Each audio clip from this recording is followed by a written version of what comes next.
Vous cherchez peut-être à intégrer une yeshiva. Pas facile de choisir. Yeshiva charédite, yeshiva sioniste, on ne sait jamais où aller, où se tourner.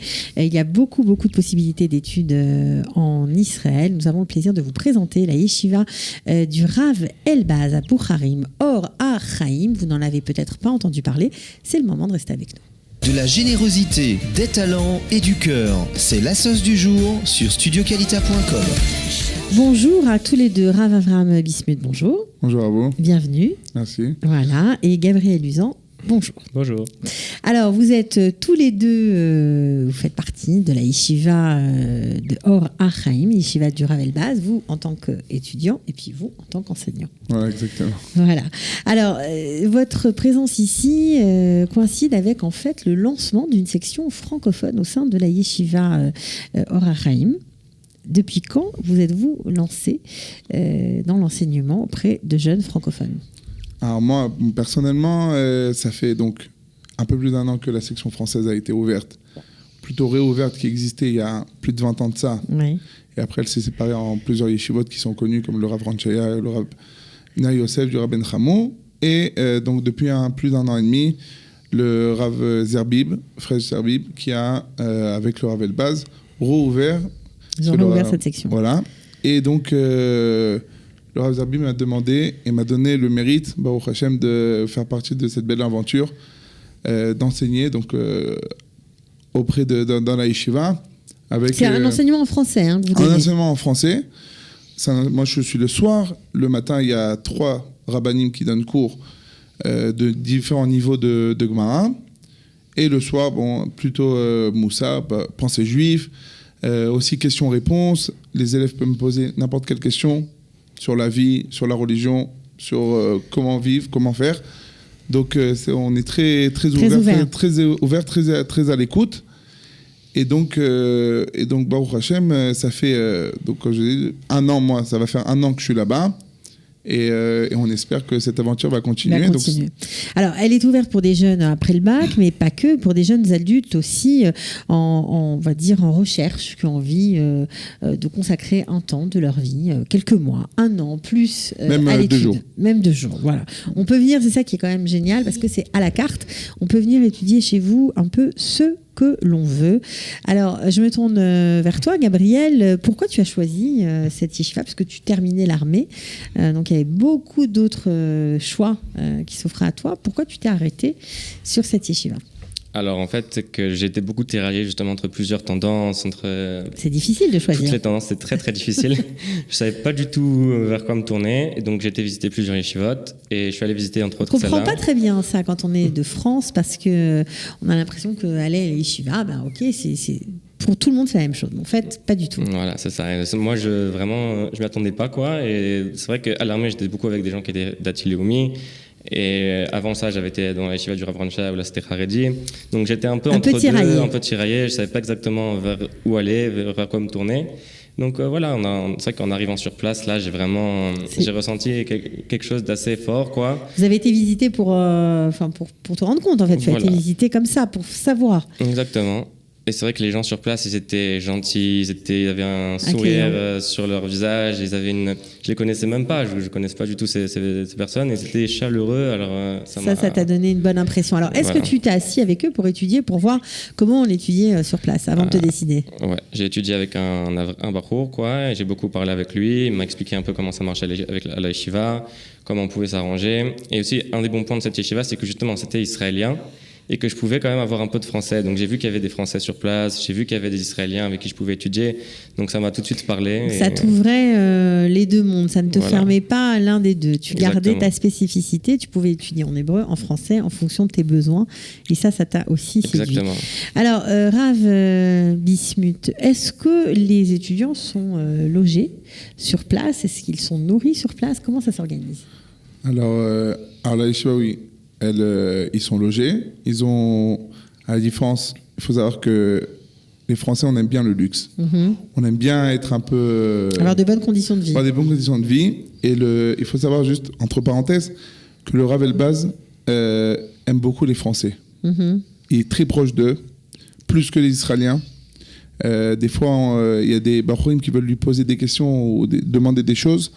Ils doivent attendre. Mais quand il voit le français, Il lui répond tout de suite. il répond tout de suite et il C'est sait, il sait que les Français, c'est pas les Israéliens. Ils ont besoin d'un certain confort.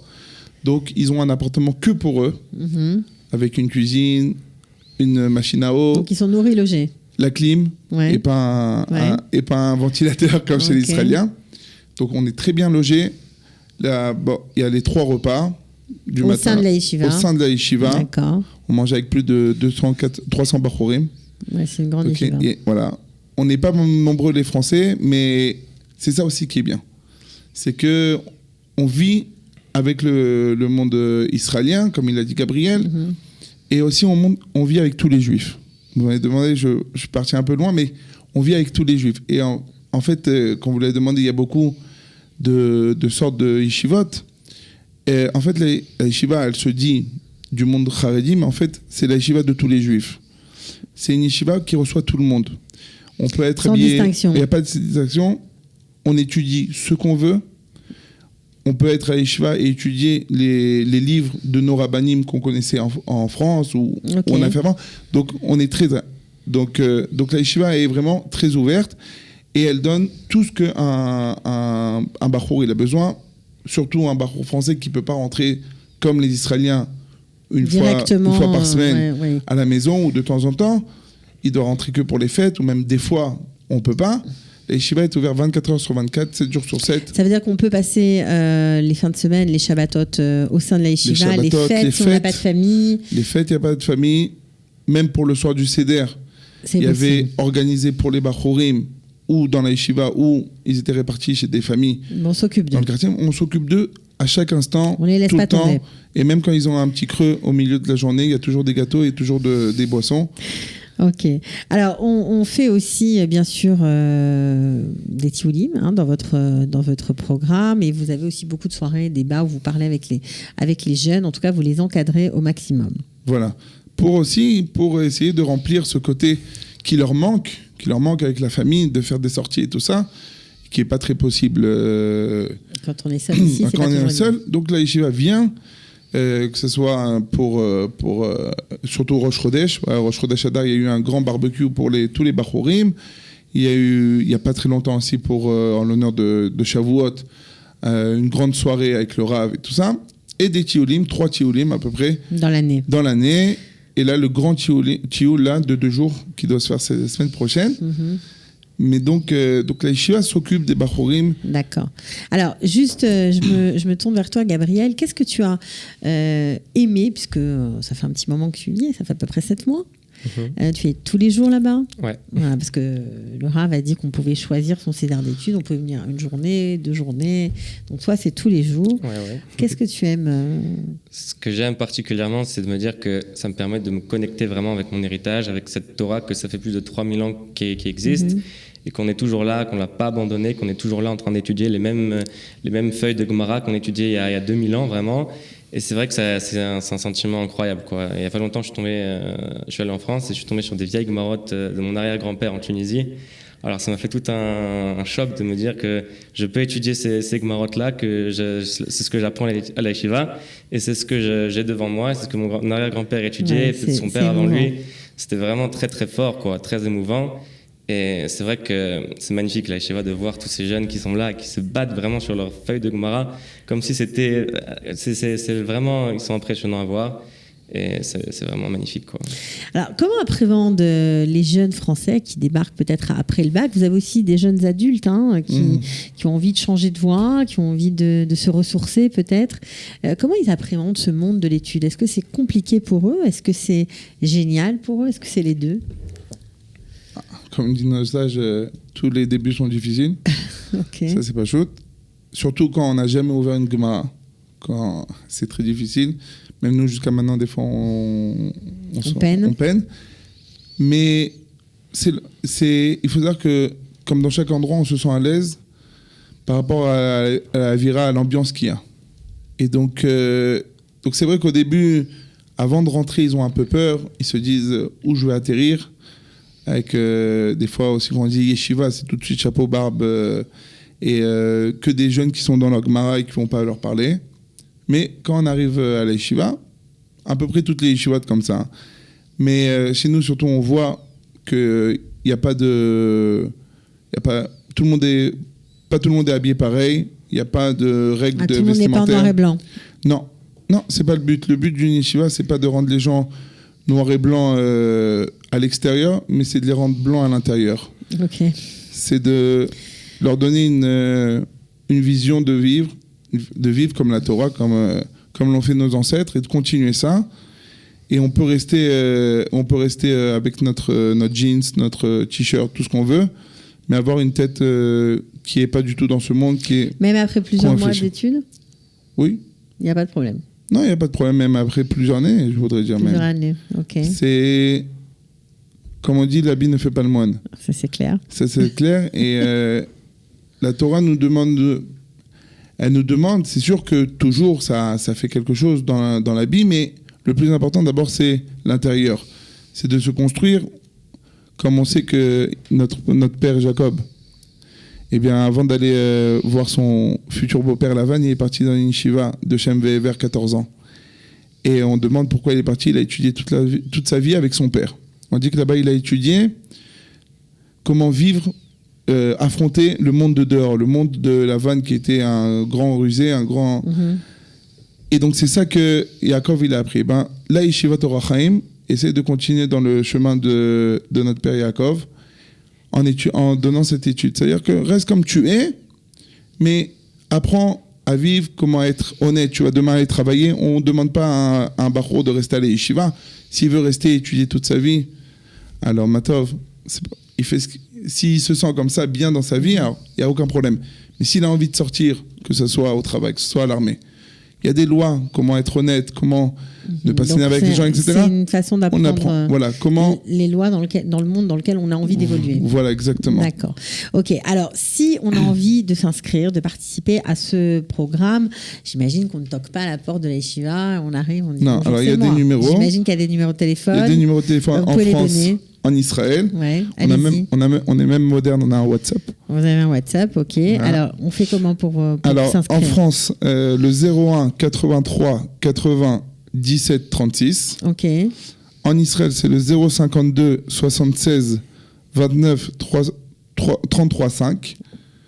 Et le WhatsApp, c'est le 058 79 33 143. Donc, on vous envoie un petit message, vous nous répondez, on peut prendre rendez-vous, on peut venir avec ses parents pour vérifier. On peut venir aussi avec les parents. Ils seront reçus par nous. Voilà. Et s'ils ont de la chance, même le Ravel Baz viendra vous voir parce qu'apparemment il aime bien les Français. Vous le voyez beaucoup, le Ravel Baz? Franchement, très très souvent. C'est-à-dire que tous les soirs déjà on le voit. Le matin même à la tefila on le voit au début. Et après tous les soirs il donne un shiur et tout ça. Et c'est vrai que comme on l'a dit, le Rav Brandt, c'est un des Rav de la yeshiva. Il est très proche de lui et donc dès qu'on a envie d'aller voir le Ravel Baz, tout de suite il arrive à nous faire rentrer. Ouais, et très souvent, alors que lui, le Ravel Baz, il est très très occupé. Ouais. Il a un emploi du temps très chargé. Il est tout le temps disponible pour nous, pour les Français. Et il est très attentif aux Français, justement. Il adore. Il fait attention. Bon, en tout cas, il est très aimé des Français. On ne cesse de parler de ces soirées de slichot incroyables où la yeshiva est bondée et où tous les touristes se précipitent dans le quartier de Boucharim pour assister, à cette ambiance. Donc c'est un peu le plus de notre yeshiva. Ouais. D'avoir, nous on a un jeune homme qui est venu à la yeshiva. Il me dit la seule raison que ça me donne de me lever le matin, c'est parce que je prie avec le Ravel Baz. Voilà. Bon, alors après, on s'attache bien sûr à une personnalité. Voilà. C'est un père. C'est plus qu'une personnalité. Je l'ai entendu plusieurs fois au téléphone avec des parents qui avaient un peu du mal. Il a dit je prends la responsabilité de tout ton fils. Ton fils, c'est le mien. Et t'inquiète, tu verras, il te respectera. Il sera mieux qu'avant. Tu verras. Je signe. Je signe. Bon, en tout cas, c'était l'occasion pour nous de mettre un peu en lumière cette yeshiva, pas toujours très bien connue des Français, Or HaChaim. Merci Gabriel Luzon d'avoir témoigné de ton expérience. Alors, ouvert aux jeunes après le bac, mais aussi aux jeunes adultes qui ont envie de se ressourcer. Ouais, et on peut les inviter pour le camp d'été qui va se... Bien sûr. Voilà. Alors, il y a une excursion, un petit voyage du 15 au 22 juillet. Donc, ça, c'est les Français qui ont envie de passer un peu de temps en Israël. Voir, et aussi, peut-être s'ils sont encore indécis, savoir où ils veulent faire leur année d'études L'année prochaine. Il y en a plusieurs, ils peuvent venir. Ok, Vous avez alors on donne le numéro de téléphone pour s'inscrire, 06 46 10 21 31, 06 46 10 21 31. Voilà, ben on vous souhaite de réussir. Merci beaucoup d'être venu. Merci à vous. De rien. Merci à vous. Et à bientôt. Merci. À bientôt, au revoir. De la générosité, des talents et du cœur, c'est la sauce du jour sur studioqualita.com. Change